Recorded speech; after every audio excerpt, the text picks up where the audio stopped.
Hola Carolina, buenas noches.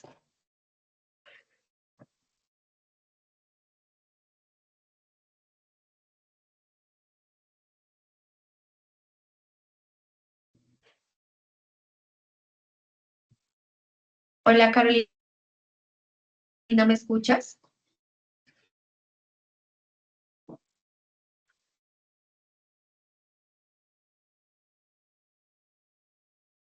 Hola,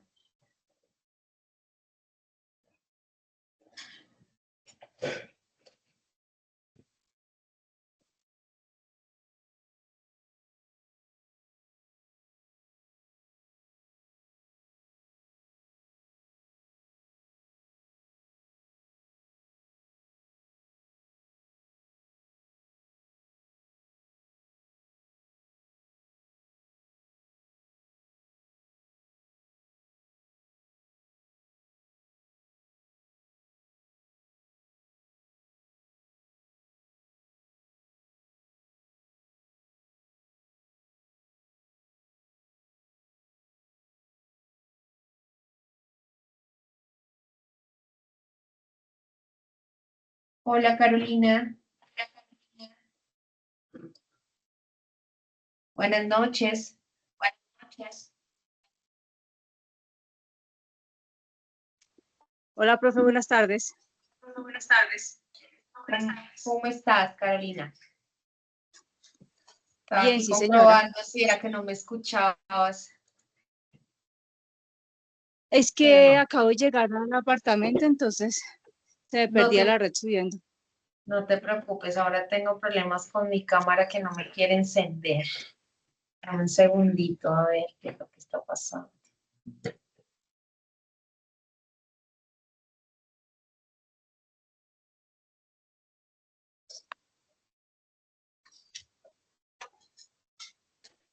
Listo, Carolina, ahora sí, pues muy buenas tardes, ¿cómo estás? Me alegra tenerte en este encuentro. Em, pues digamos que son dos estudiantes en el curso, la otra compañera pues parece que no se va a conectar, sin embargo pues por cronograma institucional pues es necesario realizar la webconferencia. Entonces pues voy a permitirme compartir pantalla, espero que te puedas quedar pues durante toda la sesión para que pues no me va a quedar hablando sola. No, Y sí, señora. gracias. Entonces, dame un segundito, te comparto aquí pantalla. Bueno, ¿me confirmas si estás viendo la pantalla, la presentación? Sí, sí, señora, sí la veo. Bueno, entonces, pues, lo primero que quiero compartirte, pues, es quién soy yo. Yo soy Paola Rodríguez Vargas, soy comunicadora social y periodista, soy magíster en comunicación, cuento con casi 20 años de experiencia profesional en el campo de la comunicación y alrededor de 10 años en la docencia universitaria. He tenido la posibilidad de trabajar siendo profe de universidad presencial y desde hace 5 años vengo trabajando con la UNAD en esta experiencia de docencia a distancia en distintos cursos, acompañando distintos cursos del programa de comunicación, de la Escuela de Ciencias Sociales, Artes y Humanidades. He trabajado cursos como comunicación y intercultural, comunicación y cambio social, eh, lingüística, bueno, varios en el programa de comunicación, en la sociohumanística he trabajado con el curso de competencias comunicativas, ahorita estoy acompañando un curso que se llama Apropiación de las Imágenes del Arte, y en la maestría también he tenido la posibilidad de acompañar varios cursos. Este curso de Ciudadanías Comunicativas ya vengo acompañándolo hace más o menos 1 año y medio, 2 años. He acompañado también el curso de Comunicación y Cultura y otros cursos pues, de la maestría. Entonces, pues bueno, digamos que la idea es pues justamente poder aportarles desde mi experiencia, desde mi conocimiento, pero también poder propiciar un diálogo con ustedes desde sus disciplinas, desde sus lugares de saber. Y por eso quería preguntarte, Carolina, ¿tú qué estudias? ¿Estás haciendo qué maestría? Psicología comunitaria, profe. Sí, normalmente tengo de la misma maestría en comunicación o de psicología comunitaria. ¿Y por qué escogiste hacer este curso? Pues no sé, siempre me interesa como la parte social, como la parte de derechos humanos, como la parte de comunicación, todo lo que tenga que ver como con lo social, como con las personas, como es, siempre me interesa esas partes, entonces por eso siempre escojo las selectivas así, relacionadas con esos temas. Súper chévere, entonces estamos en sintonía porque a mí también me encanta el trabajo comunitario. Digamos que algunas de las asignaturas que he acompañado a lo largo de mi carrera docente han estado relacionadas con el trabajo comunitario en territorio muy fuerte. Eh, y pues obviamente que particularmente la cadena de formación y comunicación en la UNA tiene un enfoque comunitario y territorial muy, muy fuerte, ¿no? Entonces se va a hablar desde esta idea de la comunicación transformadora, que justamente se piensa desde el trabajo en los territorios y con las comunidades. Entonces, pues estás en el lugar que es. Entonces, pues espero que estos espacios de encuentro nos permita poder intercambiar experiencias, intercambiar conocimientos, inquietudes alrededor de lo que implica, pues, digamos que el trabajo desde la comunidad, desde este lugar de lo que significa o implican las ciudadanías comunicativas. Entonces, pues, bienvenida. Lo que necesites, pues, con muchísimo gusto. Y pues a continuación lo que voy a compartirte es algunos elementos conceptuales y algunos elementos importantes para pues comprender qué es esto de las ciudadanías comunicativas y particularmente en relación con la fase número 2, que es la fase que está en este momento andando, que cierra el 24 de noviembre. Entonces, lo primero, cuando nosotros hablamos de comunicación y ciudadanía, o ciudadanía y comunicación, o ciudadanías comunicativas, tenemos que definitivamente hablar de la relación entre comunicación y política, ¿no? Y entonces, cuando hablamos de comunicación y política, pues podemos, por ejemplo, pensar en algunas iniciativas ciudadanas que tal vez de pronto podemos referenciar y que nos han permitido ver la influencia que tiene la comunicación para poder lograr una incidencia en temas que son del interés común. Uno de esos ejemplos es, por ejemplo, que en nuestro país, durante las últimas 2 décadas, se han presentado muchos movimientos sociales relacionados con distintos temas, ¿no? Entonces, si nos vamos como a la primera década del siglo XX, ya empezando la segunda década, estuvo, por ejemplo, un movimiento estudiantil muy fuerte, que fue la Mesa Amplia Nacional Estudiantil, que yo no sé si tú la recuerdas, fue un movimiento estudiantil que se dio justamente para generar una incidencia alrededor de lo que opinaban o sentían los jóvenes alrededor de lo que iba a ser una reforma a la Ley Nacional de Educación. Ese movimiento social en particular tuvo una relevancia muy importante, primero por lo grande que fue, porque fue a nivel nacional, pero además de eso, por todas las prácticas comunicativas que se dieron en el marco de ese movimiento y que le permitieron a ese movimiento lograr tener la incidencia tan importante que tuvieron a nivel nacional y ser un movimiento bastante grande que logró su propósito, que era detener la reforma a la Ley 30 o a la Ley General de Educación en ese momento, ¿no? Entonces, estos movimientos sociales, y así podemos enumerar otra serie de movimientos, el movimiento nacional agrario que se dio en el año 2013, que fue también un movimiento muy grande, muy importante, que justamente buscaba visibilizar las condiciones del sector agropecuario de nuestro país y que generó una solidaridad inmensa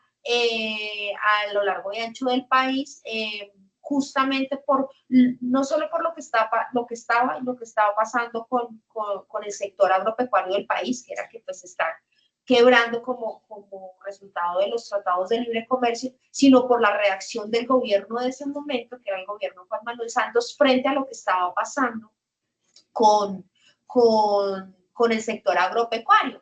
Entonces, en ese momento, digamos que hubo un suceso muy importante, fue una alocución presidencial, un discurso presidencial en el que el presidente dice: el tal paro agrario no existe. Y esa frase en ese discurso pues genera, digamos que hace que el movimiento, en vez de apagarse, crezca muchísimo más y se viva un movimiento social y ciudadano muy fuerte, que también empleó muchísimas prácticas comunicativas para poder llevar su mensaje, para poder lograr una incidencia social. Entonces, los movimientos sociales surgen como una acción colectiva que busca hacer visible necesidades sociales que afectan negativamente o determinan las condiciones de vida de diferentes sectores sociales, ¿sí? Entonces, como la falta de acceso a servicios de salud, de educación, alimentación, entre otros. Y hay muchas prácticas comunicativas que van más allá, por ejemplo, de lo tecnológico, o en nuestros días más allá de las redes sociales, que en el marco, por ejemplo, de esos dos movimientos que te estoy mencionando, fueron muy importantes para poder difundir el mensaje. En el caso de la MANE, por ejemplo, recuerdo en este momento toda una serie de, como eran jóvenes los que estaban promoviendo esta iniciativa, entonces ellos generaron toda una serie de acciones como abrazatones, besatones, carnavales, y se constituyeron como prácticas comunicativas que buscaron generar una incidencia, ¿sí? Y mira que ahí, digamos que el centro no era el medio, sino la práctica en sí, la posibilidad del encuentro de los jóvenes para, a través de una acción X, llamar la atención y poder llevar el mensaje que tenían. En el caso del movimiento del 2013, del movimiento agropecuario que se dio en el año 2013, esa movilización grandísima que hubo en todo el país, las prácticas comunicativas que se dieron en marco de ese movimiento fueron también de toda índole, pues hubo marchas, pero también hubo cacerolazos, distintos conciertos, distintas iniciativas ciudadanas que fueron de alguna manera congregando a otros ciudadanos y generando esa solidaridad. Artistas que se sumaron a esas movilizaciones y que compusieron canciones para llevar, digamos, de alguna manera el mensaje a través del arte, ¿no? Entonces, esa es una manera en la que la comunicación se encuentra allí en el espacio común, en el espacio público, y se hace de alguna manera presente para pues generar, para visibilizar una problemática o una necesidad de un colectivo específico, ¿no?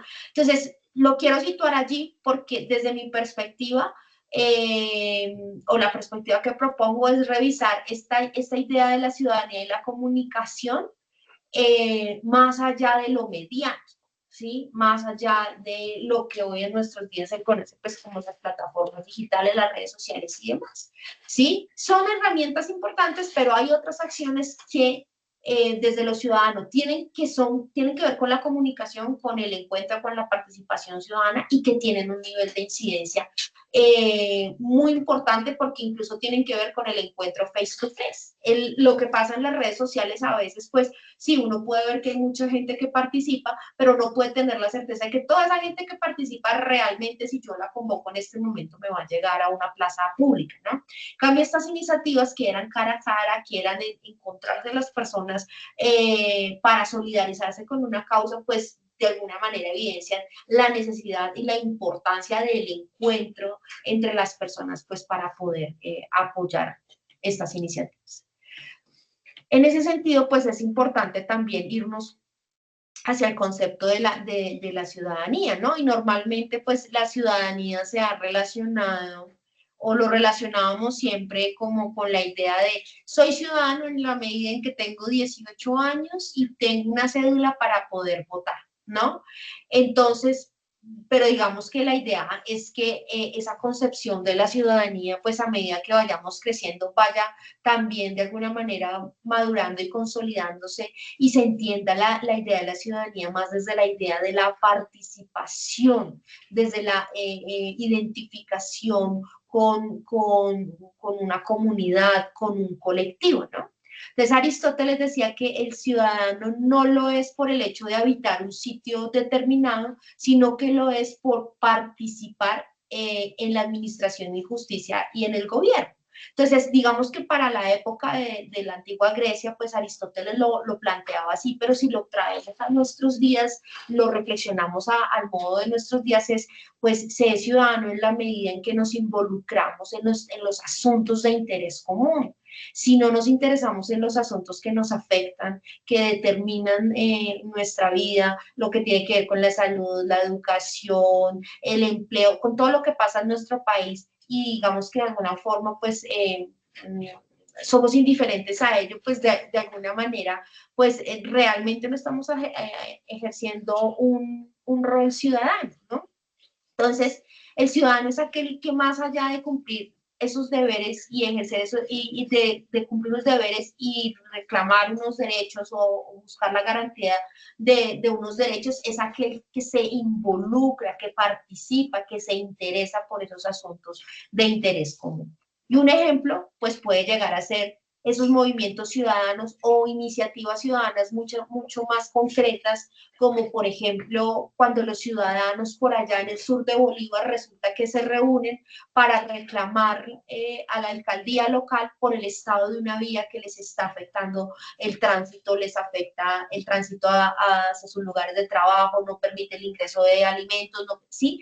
Entonces, un día un ciudadano dice, no, tenemos que hacer algo y convoca a otros ciudadanos y generan una iniciativa para llamar la atención de la ciudadanía, de otros ciudadanos y poder empezar a generar una incidencia, ¿no? Entonces, o generan otro tipo de acciones colectivas que buscan, pues, decirle en este caso, a las instituciones gubernamentales o al actor pues que le corresponda eh, responder por este tipo de problemáticas, pues llamar la atención y decir, hey, necesitamos que atiendan esta necesidad, ¿no?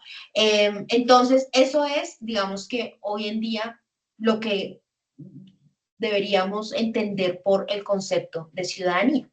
Ahora bien, en términos de la perspectiva comunicacional de la participación ciudadana, pues esta perspectiva lo que incluye son esas dinámicas en las que se generan relaciones entre ciudadanos, ¿no? Y se genera, como te decía ahorita, pues una suerte de identificación, porque estamos compartiendo acá con mi vecino o con mi vecina porque hay una situación que nos está afectando, ¿no? Se generan unas acciones, entonces ya se pasa a la práctica y empezamos a ponernos de acuerdo, bueno, para esta acción, ¿qué podemos hacer? Nos asesoramos, entonces podemos pasar un derecho de petición o podemos hacer esto, podemos hacer lo otro y empezamos a convocar, ¿no? Entonces empieza a haber esta suerte de intercambios comunicativos en donde, pues, obviamente no siempre vamos a estar de acuerdo, por supuesto, pues porque no hay nada más común en la convivencia humana que el desacuerdo,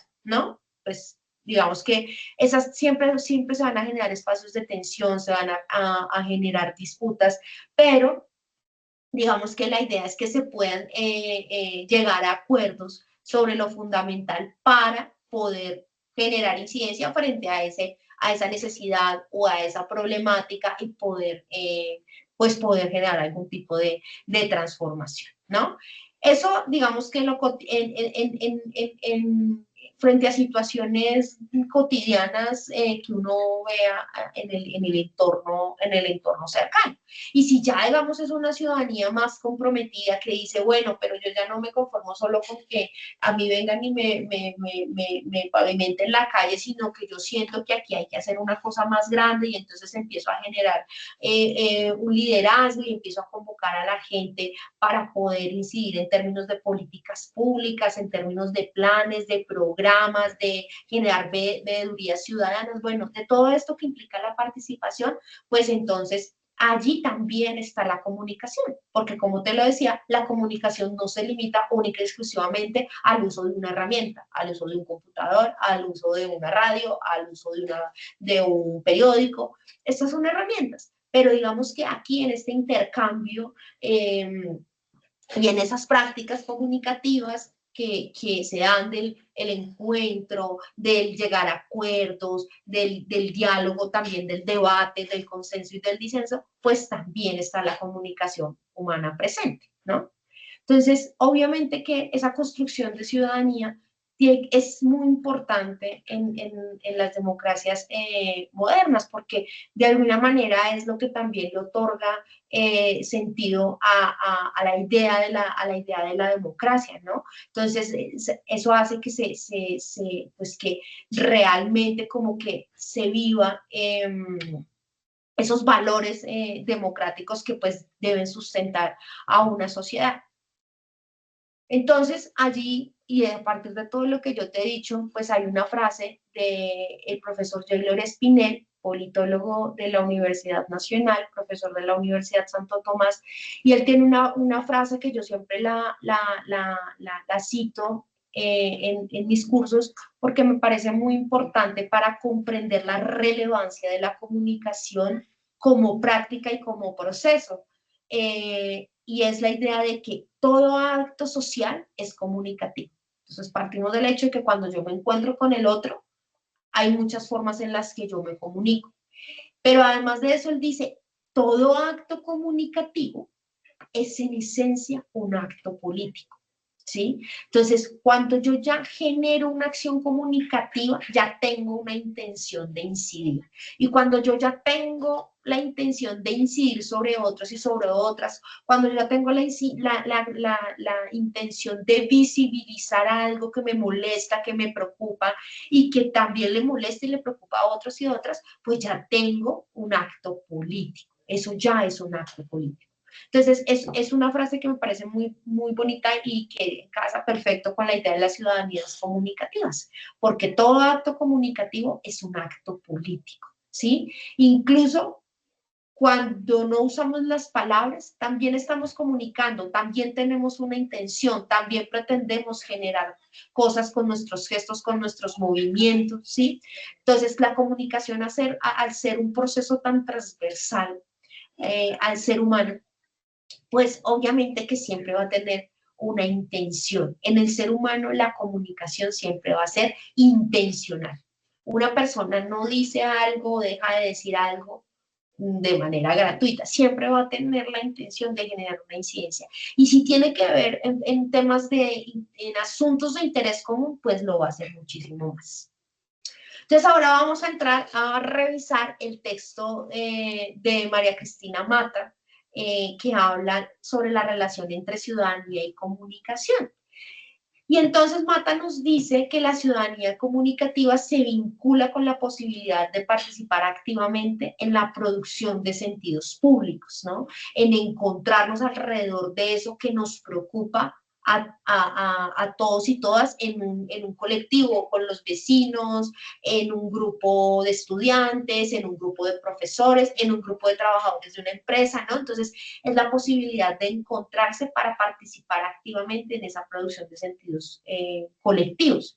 Entonces, la comunicación se vuelve ese terreno donde se van a empezar a disputar esos significados, esos sentidos, y se va a empezar también a trabajar pues, en la visibilización de unas causas, de unas ideas, pero también de unos sujetos. Entonces, la autora se pregunta, ¿cómo es que se construyen los sujetos políticos en sociedades que están mediatizadas y qué papel juegan los medios en esa constitución? ¿No? Entonces, la reflexión que hace Mata desde la influencia que van a tener los medios, particularmente los medios masivos, pues obviamente que lo que nos va a llevar a pensar es que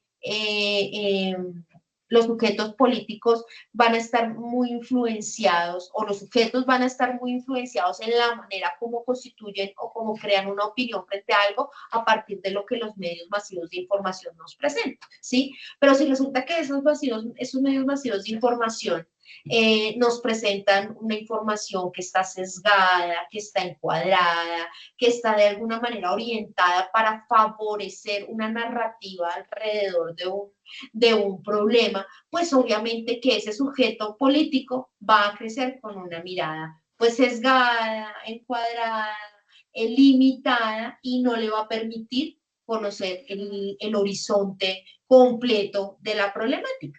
Entonces, la reflexión que hay ahí es a construir ese sentido crítico, ¿no? Lo primero es que los ciudadanos tenemos que sí o sí trabajar por la construcción de nuestro pensamiento crítico y no conformarnos con lo primero que vemos, ¿no? Entonces, eso nos va a permitir, pues, ser unas audiencias mucho más críticas, mucho más conscientes de lo que nos están informando, de informarnos por varias fuentes para poder cotejar, para poder contrastar la información. ¿Mm? Entonces, Mata lo que propone es justamente una tensión o plantea una tensión entre las nociones de público y ciudadano. Entonces, ella dice que los públicos los públicos o las audiencias, que antes se hablaba del concepto de audiencia, son construcciones sociales configuradas por esas interpelaciones mediáticas, es lo que yo te decía ahorita. Soy público en la medida en que estoy siendo influenciado por cierto contenido que consumo en cierto medio X o Y. ¿Mm? Entonces, digamos que lo que ella dice es, en cambio, los ciudadanos son sujetos de derechos que desde una mirada crítica se reconocen y actúan políticamente. Entonces no se quedan en el lugar del público, como que el público, si lo pensamos de alguna manera, asume un rol más pasivo, el ciudadano asume un rol activo, ¿no? Lo que pasa es que dice ella que en estas sociedades dominadas por los medios masivos, industriales, el público pues tiende a desplazar al ciudadano, ¿sí? Reduciendo la participación política a una relación de consumo simbólico. Entonces se vuelve muy desde el consumo. Hoy en día en la época del algoritmo, donde el algoritmo pues de alguna manera sí sesga el contenido que consumimos, no nos permite de pronto tener cómo contrastar la información que consumimos, entonces pues ella dice que hay una tendencia a eso. A que el ciudadano se vuelva público y que sea un poco más, se quede más en ese lugar pasivo, ¿no? Como que volvemos en comunicación, se hablaba inicialmente de unas teorías, y una de las teorías desde la fundacionales de la comunicación es la teoría funcionalista, ¿no? En donde se entiende al sujeto o a la persona como una audiencia pasiva que no critica, no cuestiona. Un poco lo que se está diciendo acá nuevamente es como que en esa idea del público estamos en esa lógica pasiva o se está en esa lógica pasiva, en esa lógica de no cuestionar, de no contrastar. Y pues yo digamos que ahí me apartaría un poco de la perspectiva de Mata en el sentido de que yo siento que sí hay de pronto una conciencia en algunos sectores sociales alrededor de lo que pasa, por ejemplo, en nuestro país, ¿sí? Como que, por ejemplo, hay cada vez jóvenes que de pronto son mucho más críticos, ciudadanos y ciudadanas que son mucho más críticos, que son mucho más conscientes de qué es lo que consumen en términos de contenidos informativos, etcétera. Todavía hay gente que, por ejemplo, se come el cuento de las cadenas de WhatsApp, ¿no? Entonces se me llegó esta cadena de WhatsApp que dicen que es tal cosa, ¿no? Y entonces, y lo replican y lo repiten y no contrastan para ver si eso realmente es verdad o es mentira. Y eso de pronto podría pensarse en generaciones, pues, de nuestros padres o de nuestros abuelos, que, pues, digamos que no son nativos digitales y que mucha de esa información que es transmitida por esos canales, pues ellos le van a dar total credibilidad. Las generaciones de ahora, es decir, las personas que tienen de 40 años para abajo, pues digamos que todavía, o ya digamos que asumen una posición mucho más crítica frente a ese tipo de controles. Entonces, en la comunicación hay un enfoque de análisis que se llama la economía política de la comunicación.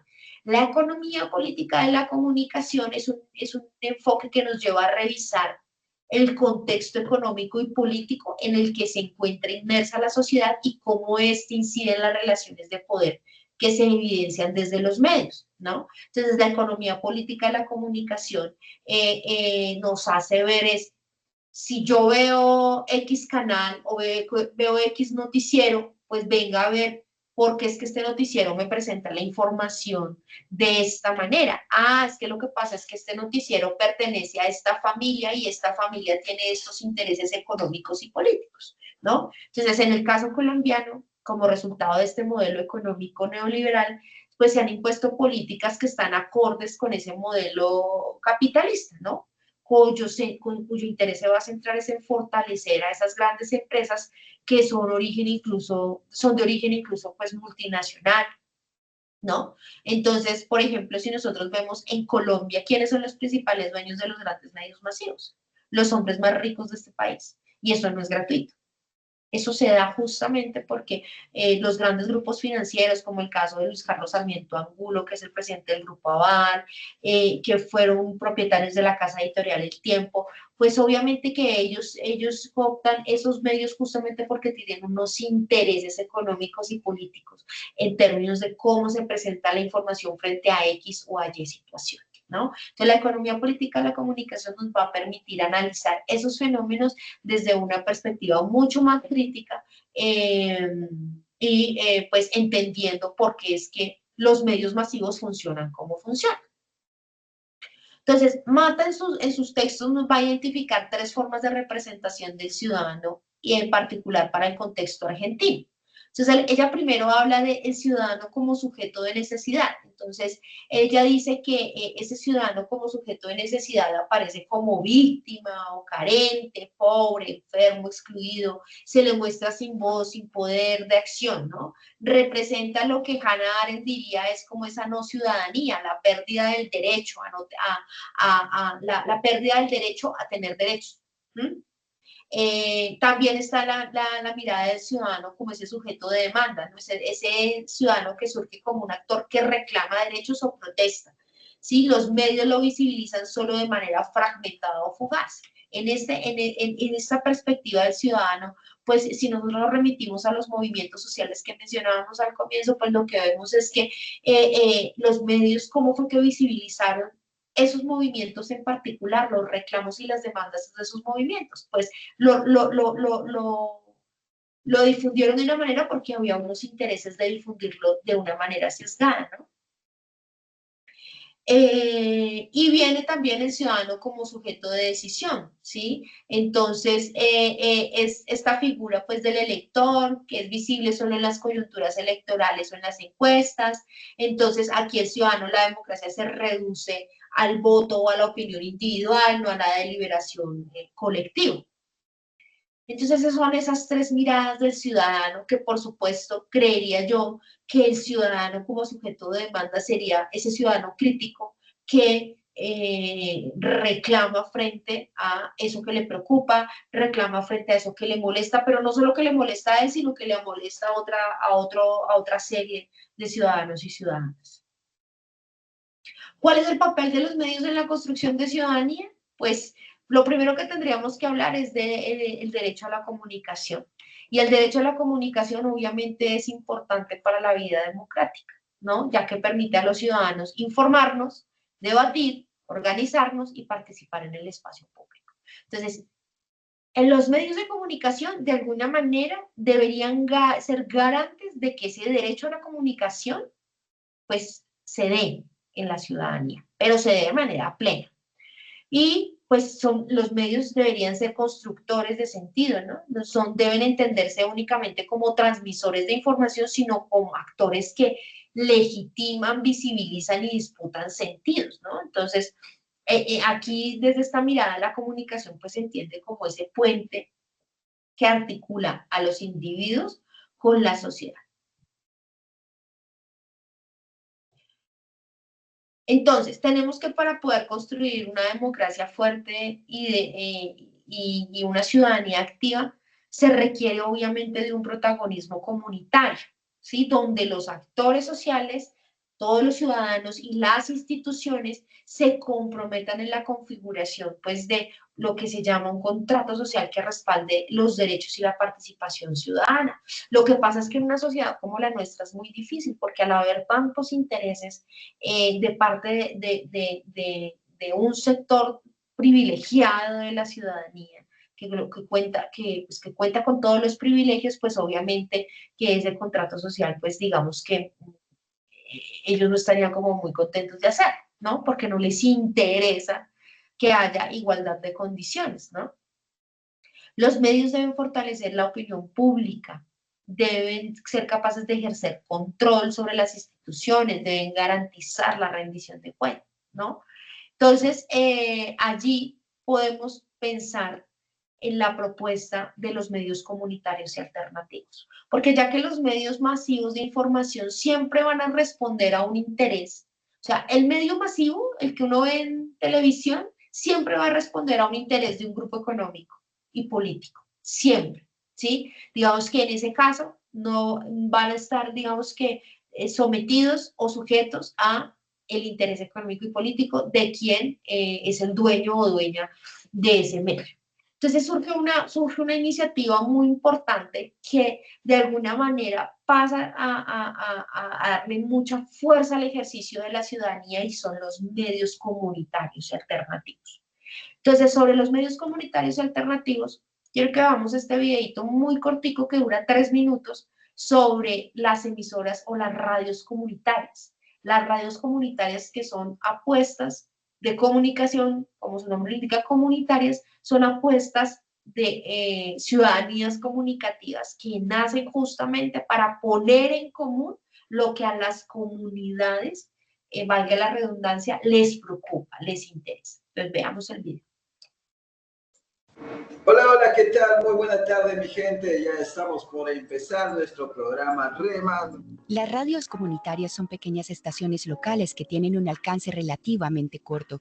Utilizan frecuencias tanto AM como FM o Internet y a veces casi podría considerárselas piratas, pues el aspecto legal no siempre está bien definido en todos los países donde operan. Su objetivo es lograr el empoderamiento de la comunidad a la que se dirigen.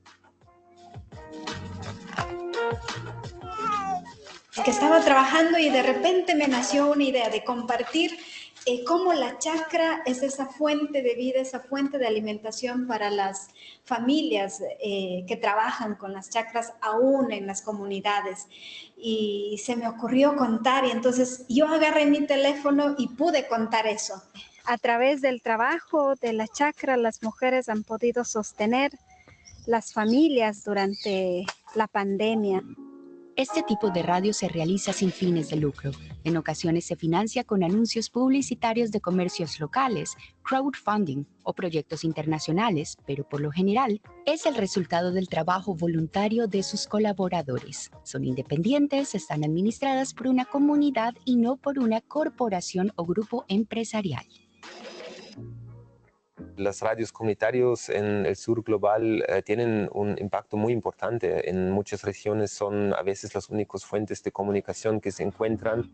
Las radios comunitarias visibilizan a los sectores más populares. Su importancia radica en que ofrecen un medio de comunicación a los pobladores de lugares remotos o aislados, donde la radio es el único medio real de comunicación.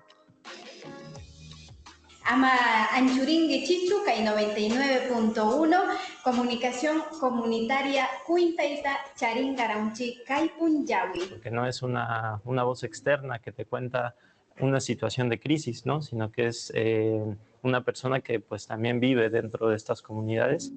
En su programación se combinan el entretenimiento y la música con los programas educativos, informativos y reivindicativos, dirigidos a transformar las realidades de sus ciudadanos.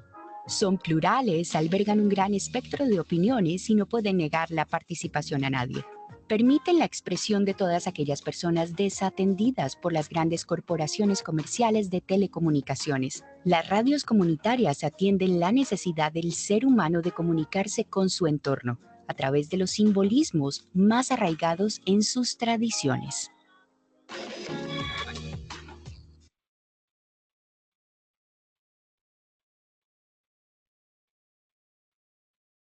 Bueno, entonces ahí vemos, digamos, que la importancia de los medios comunitarios, que son procesos comunicativos que desarrollan diferentes actores y que se constituyen como prácticas que pueden encarnar rituales, rutinas, procedimientos, actividades, las cuales, más que procesos simplemente técnicos, se constituyen en conjunto de elementos que configuran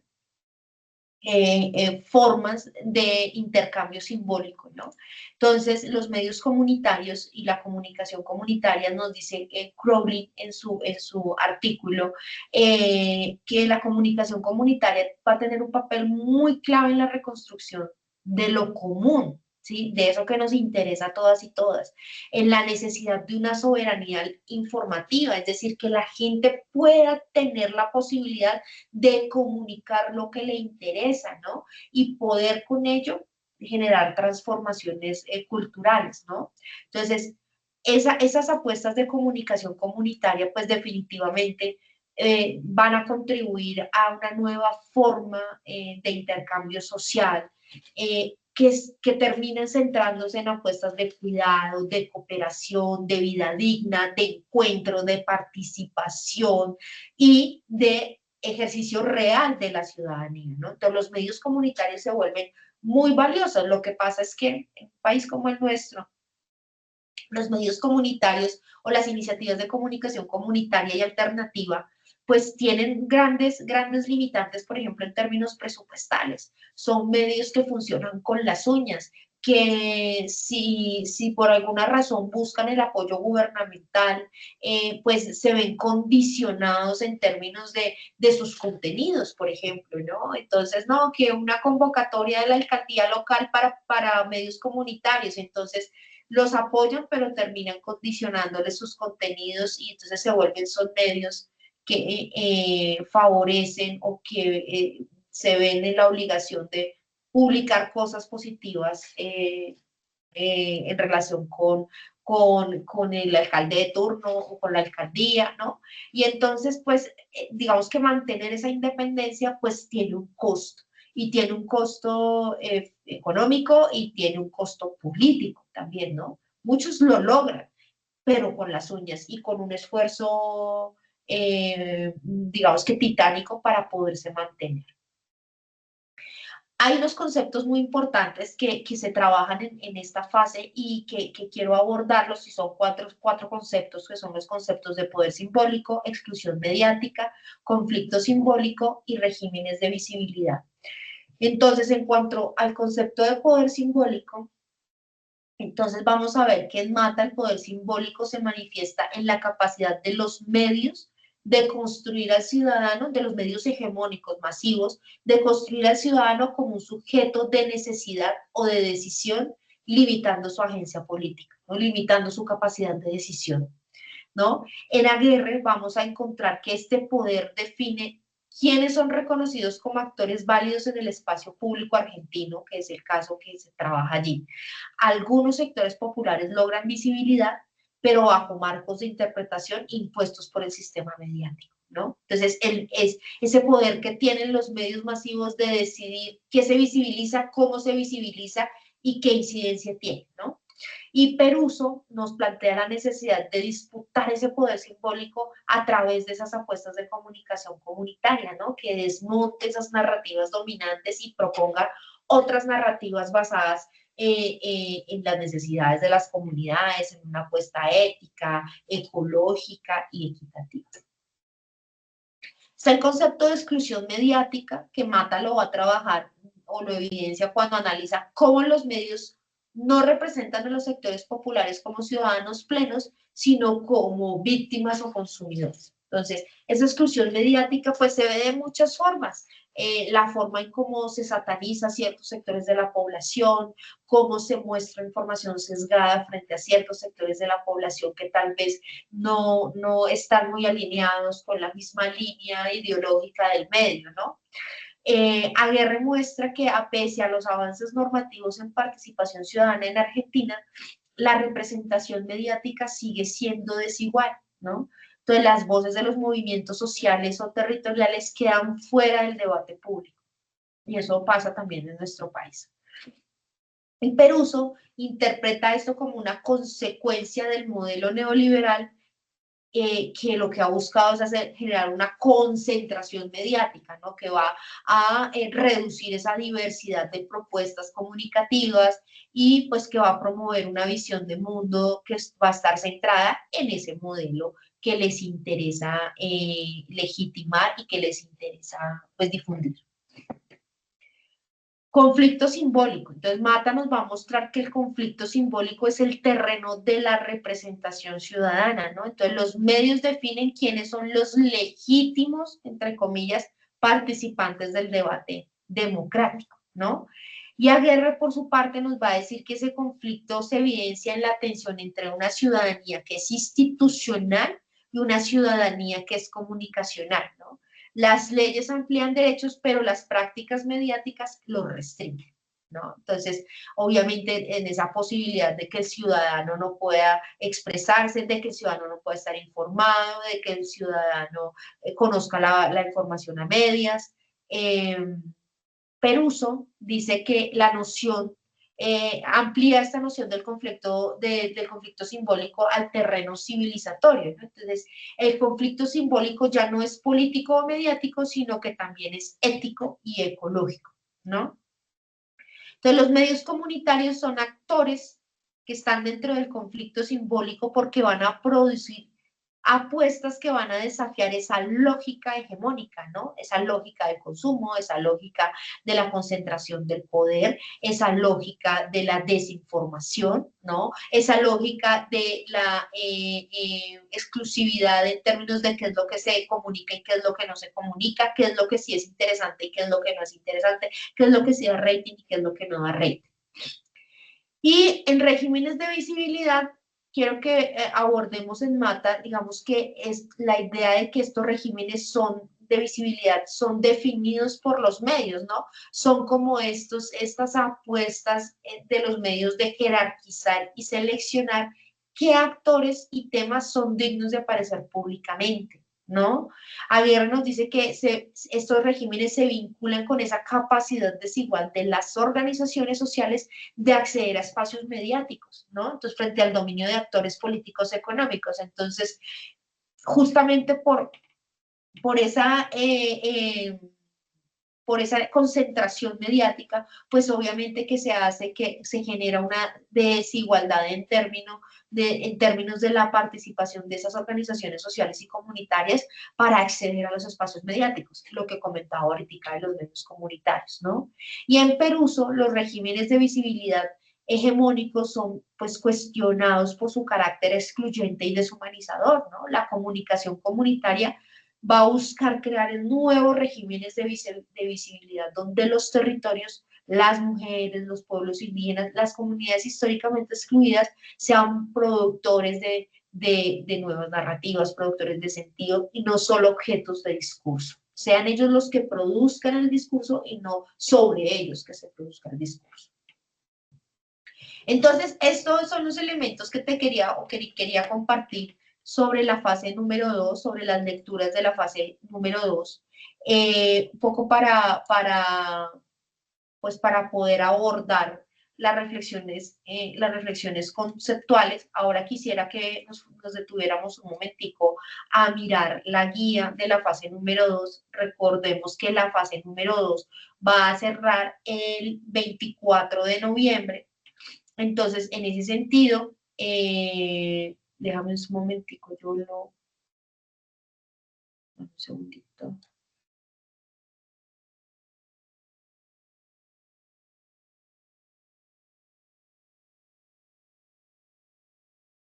Entonces, ¿qué es lo que nos dice la guía de la fase 2? En esta tarea del curso, en grupo, entonces la idea es que se puedan poner de acuerdo con tu compañera, van a coger el caso que ya empezaron a trabajar en la primera fase, y lo que van a hacer es que van a seleccionar una de las tensiones, conflictos o barreras comunicativas identificadas en ese caso que ustedes seleccionaron. Este caso va a ser analizado como un nudo crítico, es decir, una situación compleja que les impide o limita el ejercicio pleno de la ciudadanía comunicativa en los territorios, ¿no? Entonces, ahí el análisis va a centrarse en comprender cómo opera el poder simbólico en ese conflicto. Entonces, todo lo que venimos hablando hoy, de que cómo los medios masivos imponen unas narrativas, cómo los medios deciden quiénes sí son dignos de ser mostrados y quiénes no, cómo los medios sesgan la verdad frente a una problemática ciudadana, ¿no? Ese poder simbólico que no es visible como la violencia física, económica, pero que actúa de forma profunda, ¿no? Entonces, ahí la idea es que pues, se aborde desde los autores, Mata, Tamayo, casos documentados como la censura a medios comunitarios, a las campañas que invisibilizan a ciertos grupos sociales que ejemplifican cómo el poder simbólico se manifiesta en el cotidiano.